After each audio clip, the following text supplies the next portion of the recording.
ఈ ఆంధ్రప్రదేశ్ రాష్ట్రంలో ప్రజలందరూ కూడా జగనన్న వైపే ఉన్నాం, జగనన్నని ముఖ్యమంత్రి చేయడానికి సిద్ధంగా ఉన్నారన్న విషయం ప్రతిపక్షాలకు కూడా మరి ప్రస్ఫుటంగా అర్థమయ్యేలాగా మీటింగ్ జరిగింది.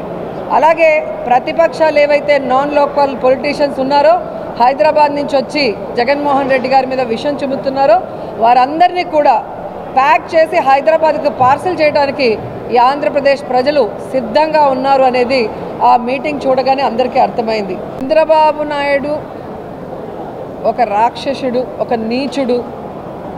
పిల్లనిచ్చిన మామని వెన్నుపోటు పొడుస్తాడు, ఓట్లేసిన ప్రజలకి అన్యాయం చేస్తాడు.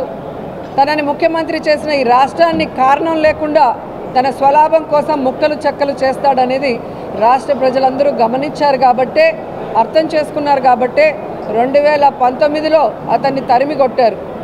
ఈసారి ఆ 23 సీట్లు కూడా వచ్చే పరిస్థితి చంద్రబాబు నాయుడుకి లేదు. అందుకే వాళ్ళకి మతి స్థిమితం. ఈరోజు చూస్తే మతి తప్పి మాట్లాడుతున్నాడు. ఈరోజు చంద్రబాబు నాయుడు 14 సంవత్సరాల్లో ఏం చేశాడో ఒక్కసారైనా మాట్లాడు. సరే, ఈసారికి ఇంకో అవకాశం ఇస్తే ఏం చేయబోతున్నాడో కూడా ఎప్పుడు మాట్లాడు.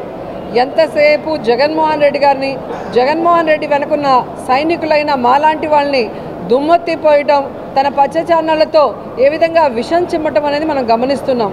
కానీ జగన్మోహన్ రెడ్డి గారు తన ప్రతి మీటింగ్లో కూడా తాను ఏం చేయబోతున్నాడు, తాను చెప్పింది ఏం పూర్తిగా చేశాడో చెప్పి, నేను మీకు చేశానని నమ్మితేనే, మీకు అభివృద్ధి కానీ సంక్షేమం కానీ మీ కుటుంబానికి అందిందని నమ్మితేనే నాకు ఓటేయండి అని అడుగుతున్నారు అంటే అది దమ్మున్న నాయకుడి లక్షణం. తాను పనిచేశాడు, 100% ప్రజలకి సంతోషాన్ని అలాగే సంక్షేమాన్ని అభివృద్ధిని అందించాడు కాబట్టి అంత ధైర్యంగా అడగగలుగుతున్నాడే తప్ప చంద్రబాబు నాయుడు లాగా కుంటి సాకులు చెప్పి తప్పించుకోలేదు. కాబట్టి చంద్రబాబు నాయుడు మాట్లాడే మాటలు ఈరోజు ఫ్రస్ట్రేషన్కి ప్రతీక. తన కొడుకు చేతగాని వాడు లోకేష్, తన దత్తపుత్రుడు ఎప్పుడేం మాట్లాడతాడో తెలీదు. ప్యాకేజ్ ఇస్తే 5 నిమిషాలు తప్ప ఆ తర్వాత కంటిన్యూయేషన్ ఉండదు ఆయనకి సపోర్టు. అలాగే ఇప్పుడు కొత్తగా 4వ కృష్ణుడిని ఎంటర్ చేశారు.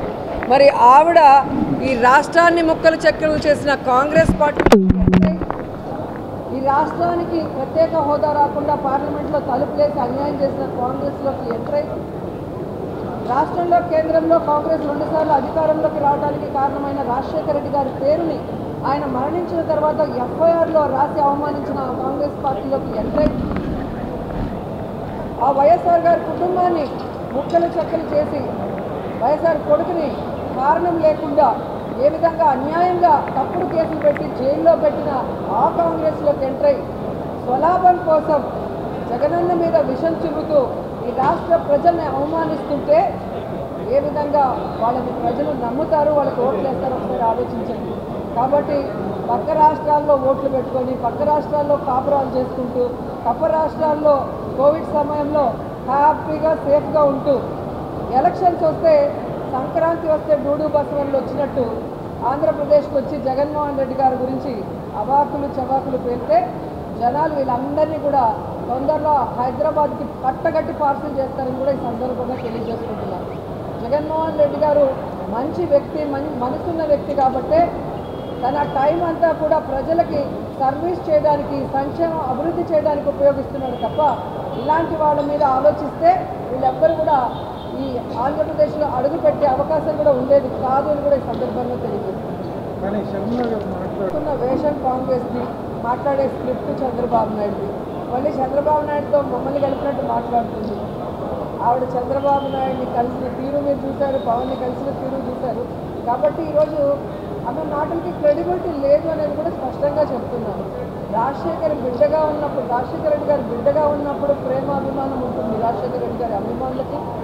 ఆమె తెలంగాణలో పార్టీ పెట్టినప్పుడు జాలి ఉండేది, పాపం ఈవిడ ఎండల్లో తిరుగుతుంది అనే ఉండేది. కానీ ఎప్పుడైతే ప్రజలు అసహించుకునే కాంగ్రెస్ని, ప్రజలు తరిమేసిన కాంగ్రెస్లో చేరి ఈ రాష్ట్రానికి మంచి చేస్తున్న వైఎస్ఆర్ కాంగ్రెస్ పార్టీకి నష్టం చేకూర్చాలనుకున్నప్పుడు షర్మిల మాటలకి అర్థం లేదని కూడా ఈ సందర్భంగా తెలియజేసుకుంటున్నాను.